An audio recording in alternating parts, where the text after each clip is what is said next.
ज्ञान सुनकर खुश होते हैं, क्योंकि ज्ञान हमें खुशी तो देता है।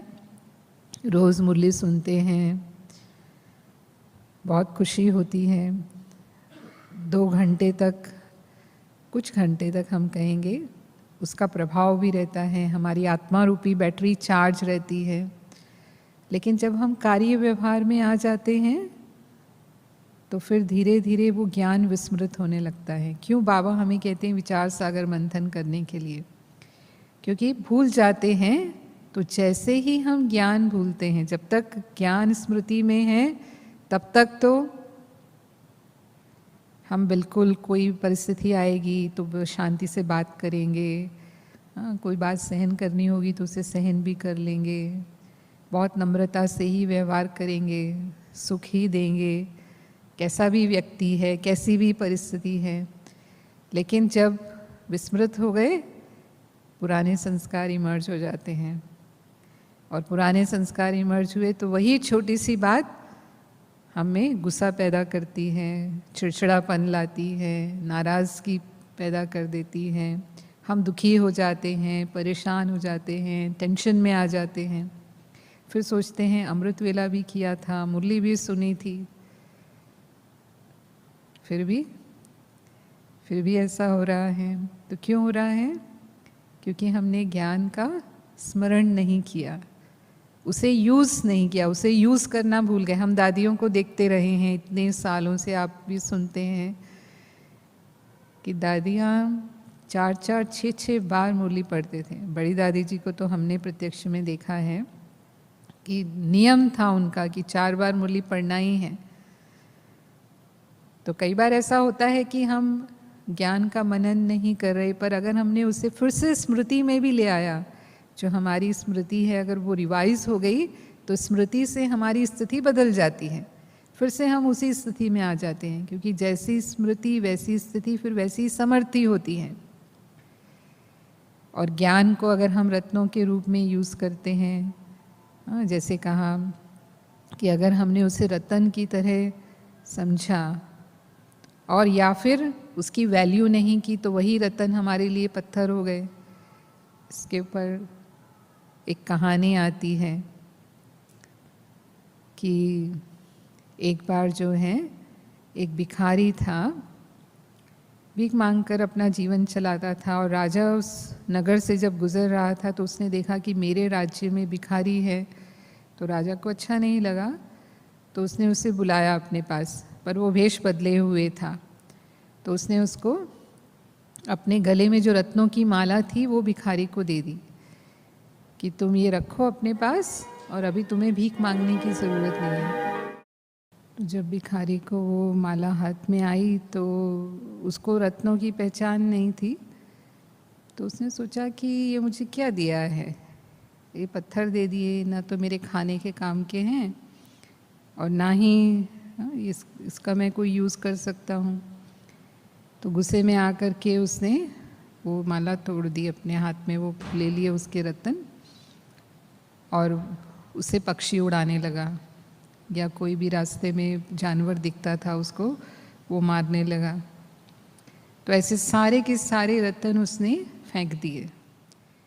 अब जब वो लास्ट फेंकने जा रहा था तब एक व्यक्ति की नज़र पड़ी और उसने रोका उसको। उसने कहा क्या कर रहे हो तुम? तो उसने सुनाया सारा किस्सा कि ऐसे ऐसे हुआ और मुझे ऐसे मिला, तो मैंने, ये मेरे किस काम का है? तो उसने कहा कि तुम्हें पता नहीं है, ये रत्न हैं, ये कोई पत्थर नहीं थे, और तुम अगर इसको बाज़ार में बेचते तो तुम्हें इतना धन मिल जाता कि तुम्हें जीवन भर फिर भीख नहीं मांगनी पड़ती। तो उसने कहा लेकिन मैंने तो सब फेंक दिया। तो वो पहचान नहीं थी कि ये रत्न है, इसके कारण पत्थर समझ करके सबको फेंक दिया।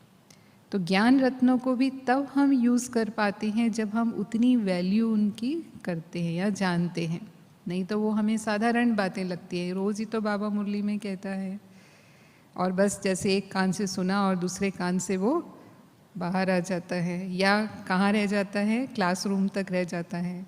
क्लासरूम में सुना, क्लासरूम तक ठीक था, क्लासरूम के बाहर गए तो क्यों यूज़ नहीं किया हमने? क्योंकि उसकी वैल्यू नहीं पता हमें।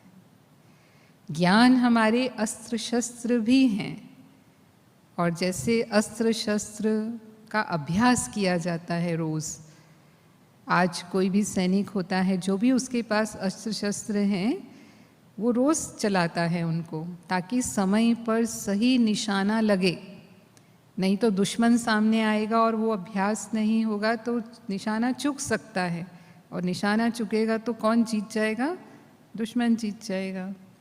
तो यहाँ भी हम युद्ध के मैदान में हैं, और जब हम युद्ध के मैदान में हैं तो माया, जो हमारा दुश्मन है, कभी भी हमारे सामने आ सकती है। बाबा हमेशा कहते हैं ना, we are unknown but very well known warriors. और माया हमारे सामने आई, और यदि हमें जो ज्ञान के शस्त्र हैं उनका अभ्यास ही नहीं है, यानी उसको चिंतन करके हमने उसे अपना बनाया ही नहीं। उसको बाबा कहता है कि हजम करना, खाना जब हजम होता है तभी वो हमारी शक्ति बनता है, केवल खाना खा लेने से शक्ति नहीं मिलती है। तो ज्ञान भी जब वो हमारे स्वरूप में आ गया तब वो कार्य करता है। तो मानो कोई ऐसी स्थिति पैदा हुई कि हमें क्रोध आता है।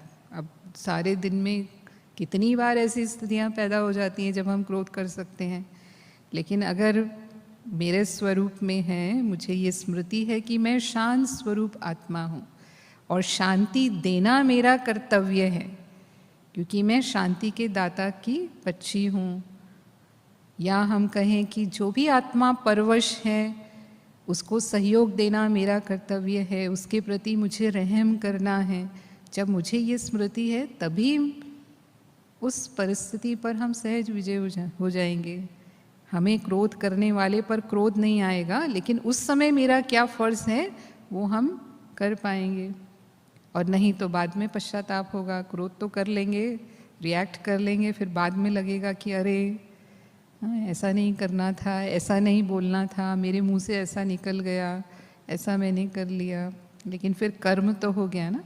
अब जैसे ड्रामा की बात है, बाबा ने हमें सिखाया है कि ड्रामा का फुल स्टॉप लगा दो। कोई भी ऐसी परिस्थिति आती है तो कई बार तो या तो ड्रामा याद ही नहीं आएगा परिस्थिति के समय, मानो हमारा कुछ बुरा हो गया, कुछ ऐसी समस्या आ गई हमारे जीवन में, तो फुल स्टॉप लगाने की बात ही याद नहीं आएगी। और अगर आएगी भी तो पता है कि हर बात में कल्याण है, इसीलिए फुल स्टॉप लगा दो, लेकिन लगेगा नहीं।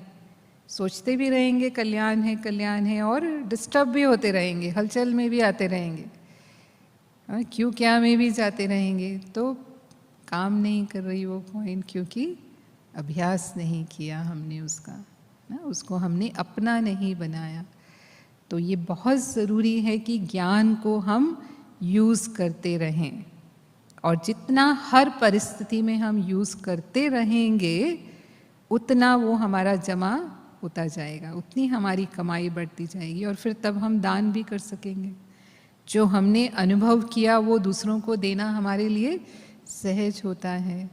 To watch Peace of Mind channel videos on YouTube, subscribe us on youtube.com/tvpeaceofmind. Just a click for a peaceful life.